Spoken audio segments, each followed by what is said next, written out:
Good morning students. Electromagnetic induction series LCR circuits तो बाद वाला टॉपिक है बेटा power in AC circuits. Power calculate करनी है AC सर्किट्स के लिए।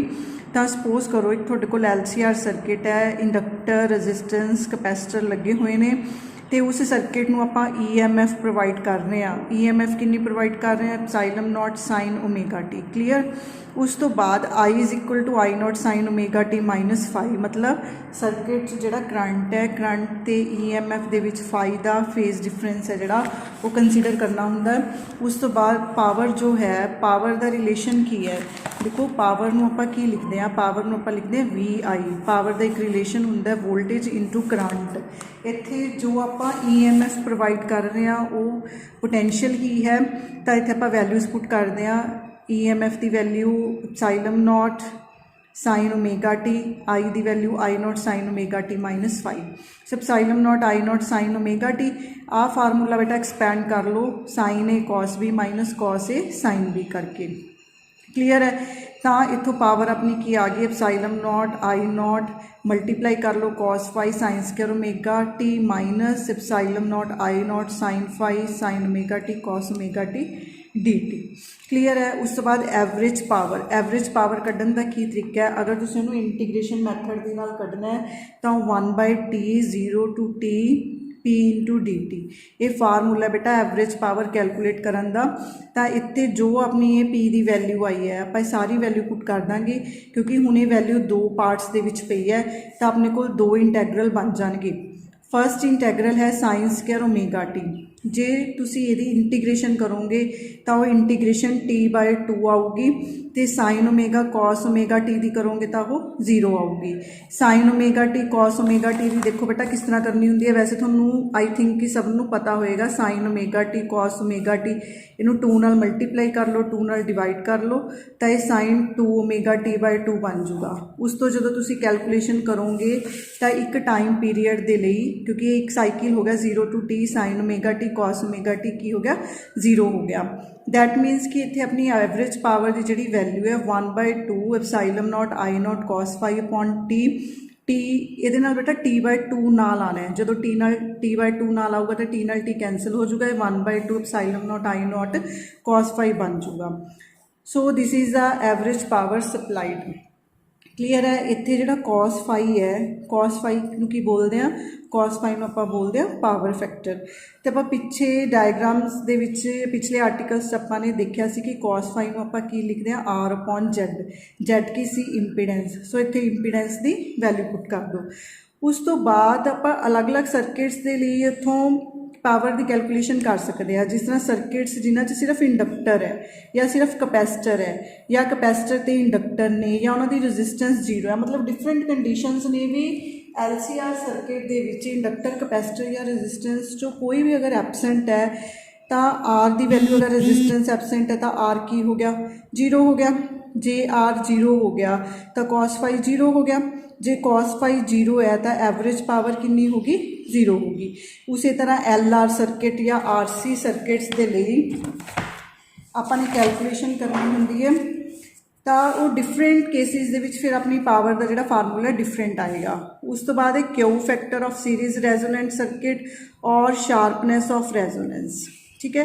Q factor of series resonant circuit. देखो पहला तो मैं थोड़ा शार्पनेस ऑफ रेजोनेंस दस रही हूँ। शार्पनेस ऑफ रेजोनेंस का की मीनिंग होंदा ताकि तुहानूं सारा आर्टिकल समझ आ जाए। देखो बेटा ग्राफ बनया होया, सपोज करो एक ग्राफ तुहाडे कोल आह वाला है, एक ग्राफ तुहाडे कोल आह वाला है, थोड़ा जा फ्लैट है। हुण सपोज करो आ इहदा मिड पॉइंट है, मतलब आ इहदी मैक्सीमम वैल्यू है, इस केस च इहदी मैक्सीमम वैल्यू यही है। सपोज करो कि आपां इन्हां दे हाफ पॉइंट ते जाने आ, सपोज करो कि हाफ पॉइंट ते आ गए। सिमिलरली अगर असी इन्हां दे हाफ पॉइंट ते आने आ तो इस केस च देखो, इस केस च ए वाला जिहड़ा विड्थ है वो घट है, इस केस दे विच जिहड़ी विड्थ आऊगी वो ज़्यादा आऊगी। ठीक है। इत्थे शार्पनेस का मतलब है कि जदों तुसी आइदर साइड ते वैल्यूज़ देखदे हो तो वैल्यूज़ दे विच जिहड़ा चेंज है, सडन चेंज है, वो बहुत ज़्यादा शार्प है। क्लीयर है। ये जी कोई ना कोई विड्थ की जी वैल्यू है वो ज़्यादा आ जाती है। हुण ये एक्चुअल च मीनिंग की है, थोड़ा आर्टिकल पढ़ते पढ़ते समझ आऊगा। देखो सपोज करो ये कहता कि आप करंट की वेरीएशन दिखा रहे हैं फ्रीकुएंसी के नाल, एक्स एक्सिस ते आई नॉट है, वाई एक्सिस ते ओमेगा की वैल्यू है, ठीक है। This curve shows that current falls on either side of resonance frequency. If the fall in current for small change from resonance frequency is large, then resonance is said to be sharp. कहना मतलब ये है कि कहता either side जो तुसी frequency के लिए देखते हो तो थोड़ा जिहड़ा फॉल है करंट दे विच वो ज़्यादा है, करंट दे विच फॉल की है ज़्यादा है।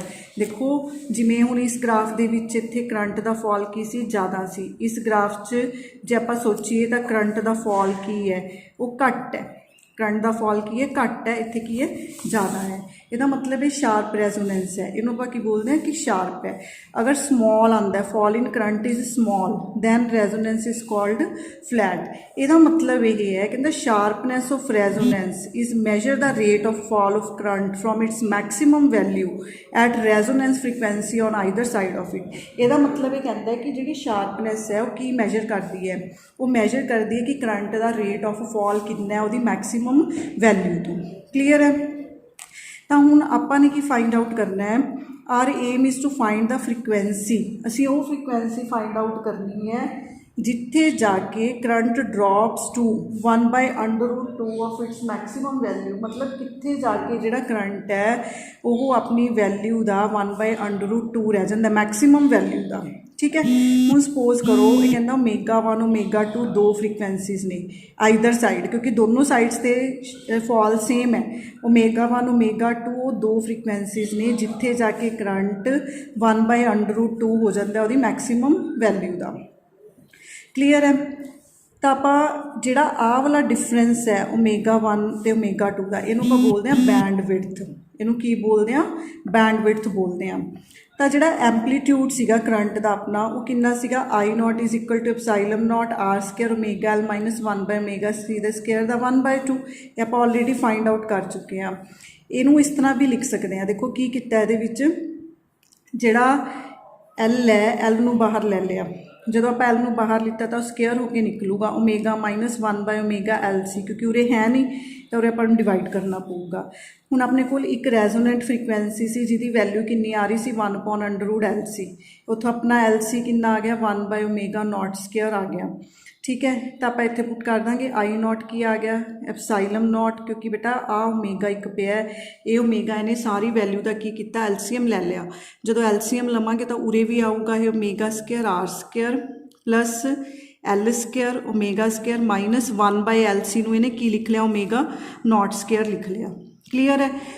हुण अगर असी डायग्राम तो देखिए, डायग्राम का की मतलब है कि उरे आई नॉट यदि मैक्सिमम वैल्यू है, आई नॉट की यदि मैक्सिमम वैल्यू है at resonance and this value is epsilon naught upon R. ये वैल्यू कितनी है एप्सिलॉन नॉट अपॉन आर, ये भी आप ऑलरेडी कढ़ चुके हैं। मतलब मैक्सिमम वैल्यू जिहड़ी है करंट की वो एप्सिलॉन नॉट अपॉन आर है, ठीक है।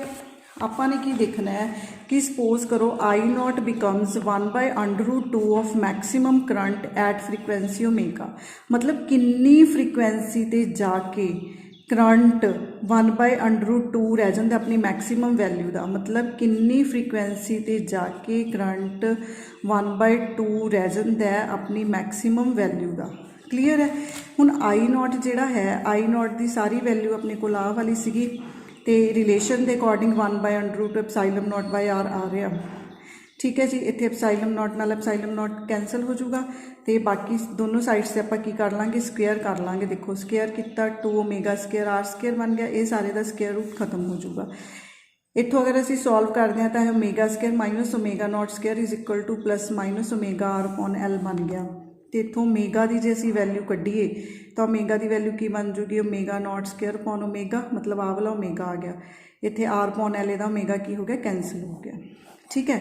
Since omega 2 is greater than omega 1। हुणे ओमेगा 2 ग्रेटर क्यों कह रहे हैं ओमेगा 1 तो, क्योंकि ओमेगा 1 इधरली साइड है ओमेगा 2 उधरली साइड है, तो ऑबवियस है कि ओमेगा 2 की जी वैल्यू होगी वो ज़्यादा होगी।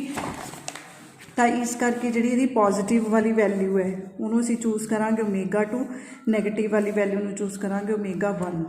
ਠੀਕ ਹੈ ਜੀ। ਤਾਂ ω2² ਮਾਈਨਸ ω0² ਕਰ ਲਓ। ठीक है, देखो की किया है, ए वाली वैल्यू च ω2² बना लिया, माइनस ω0² कि बराबर आ गया r⁻²/l। सिमिलरली ω1² माइनस ω0² की आ गया माइनस r⁻1/l। इन्होंने दोनों इक्वेशनस की करो सबट्रैक्ट कर दो, सबट्रैक्ट करोगे तो ω2² माइनस ω1² की बन गया r/l, ω2 प्लस ω1 बन गया। उत्थों जे आप बैंड विड्थ कढ़नी होए, बैंड विड्थ की होगी, देखो इनू तुसी इहदे ते फार्मूला लगाओगे ω2 minus ω1, ω2 plus ω1 is equal to r/l, ω2 plus ω1। इस तो बेटा ये वैल्यू कैंसल हो जूगी, तुहाडे कोल बैंड विड्थ की आ गई r/l आ गई। ठीक है, मतलब डेल्टा ओमेगा की वैल्यू की आ गई अपने कोल r/l आ गई। उस तो बाद नैसेसिटी ऑफ द क्यू फैक्टर, ये आप ओमेगा की वैल्यू कढ़ ली, डेल्टा ओमेगा मतलब डेल्टा ओमेगा की बैंड विड्थ की वैल्यू कढ़ ली कि किस रेंज के विच किस पॉइंट्स से जाके जी वैल्यू है वो अपनी पीक वैल्यू का हाफ रह जाती है। ठीक है, यदा मतलब जी बैंड विड्थ है वो किते ना किते शार्पनेस ऑफ रेजोनेंस नूं डिफाइन करती है। मतलब स्मॉलर जे स्मॉलर है तो उन्ना ही शार्प होगा। देखो मैं तुहानूं पहलां भी ग्राफ बेटा शो किए ने, जे स्मॉल बैंड विड्थ है ਇਹਦਾ मतलब ਉਹਦਾ शार्प रेजोनेंस है, ਉਹਦਾ की है शार्प रेजोनेंस है। कहता पर कल्ली बैंड विड्थ सैटिस्फैक्टरी नहीं है शार्पनेस ऑफ रेजोनेंस नूं मैजर करन दी। उत्थे ये भी डिपेंड करता है कि जिहड़ी तुहाडी फ्रीकुएंसी है वो कितनी है, फ्रीकुएंसी ते भी डिपेंड करता है। कहता सपोज करो कि जिस तरह बैंड विड्थ 500 पर सेकेंड है, ये बहुत अच्छी शार्प रेजोनेंस क्रिएट करूगी। For frequency ω0 is equal to 10⁻6 पर सेकेंड, जे फ्रीकुएंसी इन्नी है। पर जे तुसी बैंड विड्थ की वैल्यू सेम लैंदे हो बट तुसी फ्रीकुएंसी नूं घटा लिया, फ्रीकुएंसी 10⁻3 आ गई पर सेकेंड, उस केस जिहड़ी शार्पनेस ऑफ रेजोनेंस है वो घट जूगी। ਇਹਦਾ मतलब ये है कि बैंड विड्थ के नाल नाल सानू फ्रीकुएंसी का भी पता होना चाहिए कि फ्रीकुएंसी कितनी है। तो क्वालिटी फैक्टर की है, क्वालिटी फैक्टर रेजोनेंट सर्किट के लिए एक ऐसा पैरामीटर है जिहड़ा रेजोनेंट एंगुलर फ्रीकुएंसी ते बैंड विड्थ नूं कनैक्ट करता है। ठीक है, तो वह फार्मूला की है peak frequency upon band width. ठीक है जी, पीक फ्रीकुएंसी की अपनी वैल्यू कितनी सीगी, पीक फ्रीकुएंसी की वैल्यू सीगी अपनी L/R, पीक फ्रीकुएंसी की वैल्यू सीगी बेटा अपनी R/L, सॉरी बैंड विड्थ की वैल्यू, बैंड विड्थ की वैल्यू सीगी अपनी R/L सॉरी। तो इत्थे तुसीं R/L पुट करोगे तो आपां नूं की पता लग गया, आपां नूं क्यू फैक्टर पता लग गया। ठीक है, तो larger is Q, Jinnah Q ज़्यादा होगा उन्नी रेजोनेंस की होगी, शार्प होगी। क्लीयर है। इस तो बाद बेटा पैरेलल LCR सर्किट्स ने, देखो तुहाडे सिलेबस दे विच जिस तरह आप सीरीज़ कीते ने उस तरह पैरेलल ने, बस डिफरेंस की है कि उत्थे वोल्टेज डिवाइड होंदी है, इत्थे करंट डिवाइड होंदा है। वोल्टेज पैरेलल दे विच हर एक पॉइंट ते की रहिंदी है, सेम रहिंदी है। बस तुसीं उत्थे वोल्टेज की इक्वेशन तो शुरू किया, इत्थे करंट की इक्वेशन तो शुरू करके फरदर तुसीं अपनी जिहड़ियां कैलकुलेशनस ने देखो करनियां ने। बस एक होर फर्क है कि उत्थे मैक्सीमम फ्रीकुएंसी ते एब्जॉर्प्शन होंदी सीगी। ठीक है, इत्थे तुहाडा जिहड़ा ग्राफ है वो उल्टा बनूगा, उहदा रेसिप्रोकल उहदा वाइस वर्सा ग्राफ बनूगा। बस ये चीज़ का ध्यान रखना है। उस तो बाद नैक्सट बेटा इत्थे हैगे ने coupled electrical circuits. Coupled electrical circuits देखो ये वैसे तुसी वाइब्रेशन की बुक दे विच भी किया होया है, पर मैं दोबारा करवा रही हूँ। जिस तरह मान लो तुहाडे कोल दो कॉइल्स ने, फस्ट कॉइल नूं तुसी प्रोवाइड की सप्लाई, तो उन्हें फ्लक्स सैकेंड नूं ट्रांसफर करना है। क्लीयर है। देखो जिवें कहंदा कि current I flowing through the coil 1 चो करंट फ्लो कर रहा है, φ1 फ्लक्स है linked with each turn in coil 1।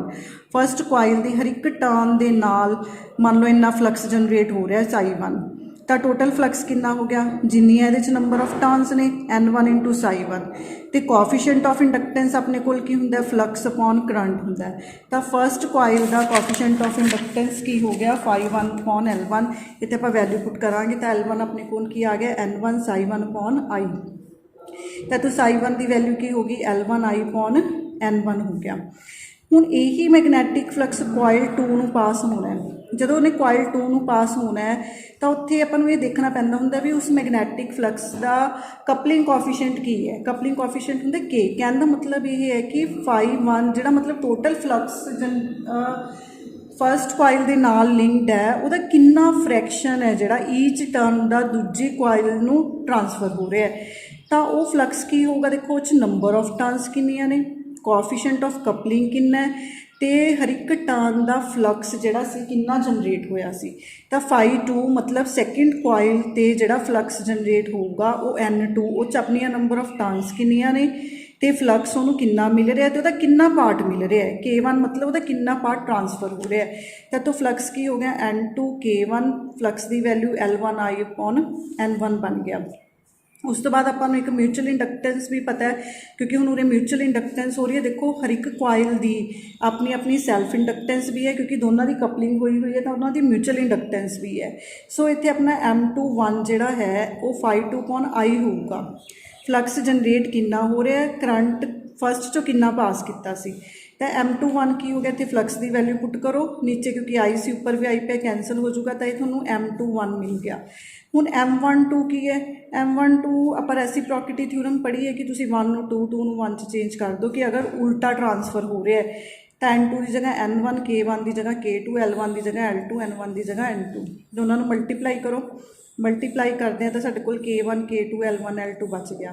ਹੁਣ ਕਿਉਂਕਿ ਇਹ ਇਕੁਅਲ ਨੇ, ਰੈਸੀਪ੍ਰੋਸਿਟੀ ਥਿਊਰਮ ਕੀ ਦੱਸਦੀ ਹੈ ਕਿ ਇਹ ਇਕੁਅਲ ਨੇ, ਤਾਂ ਇੱਥੇ ਫਿਰ ਆਪਣਾ M21 M12 ਕੀ ਬਣ ਗਿਆ M² K1 K2 L1 L2। M ਦੀ ਵੈਲਿਊ ਕਿੰਨੀ ਆ ਗਈ K, ਕਿਉਂਕਿ coefficient of coupling we exchange coupling ਦੇ ਵਿੱਚ ਸੇਮ ਰਹਿੰਦਾ ਹੁੰਦਾ।